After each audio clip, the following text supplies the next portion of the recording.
बिहार चुनाव से पहले सीएम नीतीश के लुभावने वादे। लड़कियों के 12वीं पास पर 25,000, ग्रेजुएट होने पर देंगे 50,000। नए व्यवसाय पर भी मदद। बिहार विधानसभा चुनाव की घोषणाएं हो गई हैं।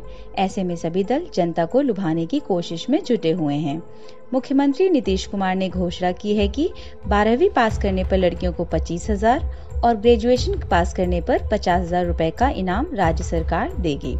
सीएम नीतीश कुमार ने यह भी कहा है कि सरकार एक विभाग बनाएगी जो स्किल डेवलपमेंट और उद्यमिता को प्रमोट करेगी।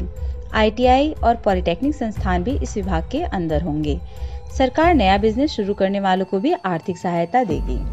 बिहार में पिछले कुछ दिनों से केंद्र की नरेंद्र मोदी सरकार ने बिहार में हजारों करोड़ की योजनाओं की घोषणा की है। बिहार चुनाव के मद्देनजर केंद्र सरकार की मेहरबानी के बीच राज्य सरकार भी अपनी अलग घोषणाएं कर रही है। मुख्यमंत्री लगातार 3 बार से बिहार के मुख्यमंत्री हैं। एनडीए के सीएम पद के उम्मीदवार के सामने आरजेडी के तेजस्वी यादव होंगे। मुख्यमंत्री नीतीश कुमार ने विधानसभा चुनाव की तारीखों के ऐलान पर खुशी जताई है। उन्होंने कहा है कि हम चुनाव आयोग की इस घोषणा का स्वागत करते हैं। बता दें कि बिहार में 3 चरणों में चुनाव आयोजित होंगे।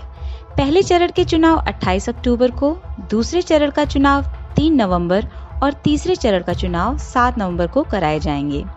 चुनाव का परिणाम 10 नवंबर को घोषित होगा।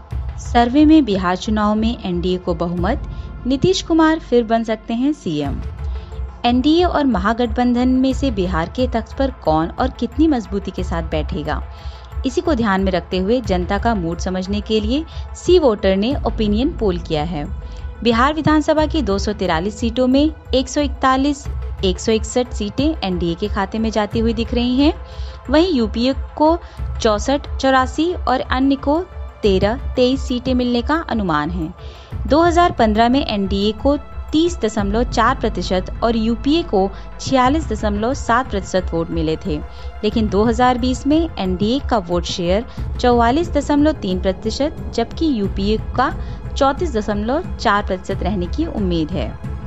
बतौर सीएम नीतीश जी का काम उनके कार्यकाल में कैसा रहा?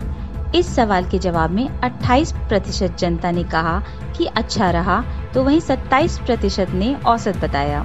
बिहार की 45% जनता ने कहा कि नीतीश कुमार का सीएम के तौर पर काम खराब रहा। लोगों ने सीएम के तौर पर पहली पसंद नीतीश कुमार को बताया है। उन्हें 31% लोगों ने सीएम के तौर पर पसंद किया है। वहीं लालू जी को महज 8% लोगों ने और तेजस्वी जी को 15% लोगों के लिए सीएम पद की पहली पसंद बताई गई है। ओपिनियन पोल के मुताबिक उत्तर बिहार में एनडीए को 47 से 51 और यूपीए को 17 से 21 सीटें मिल सकती हैं।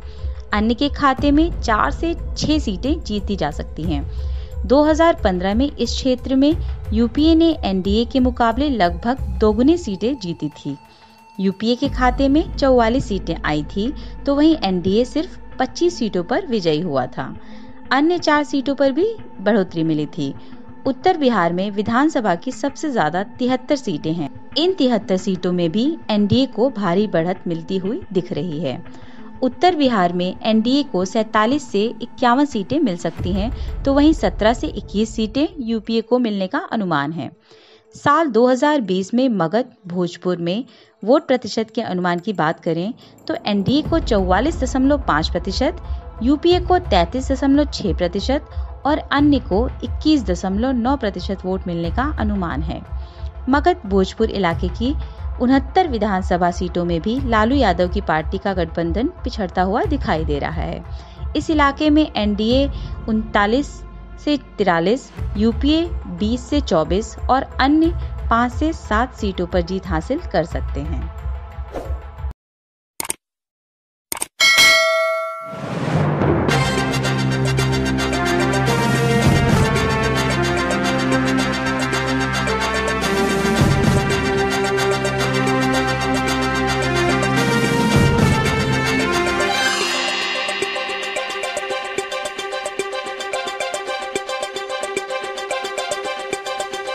वार्तालाप की आपका नजरिया, आपकी आवाज।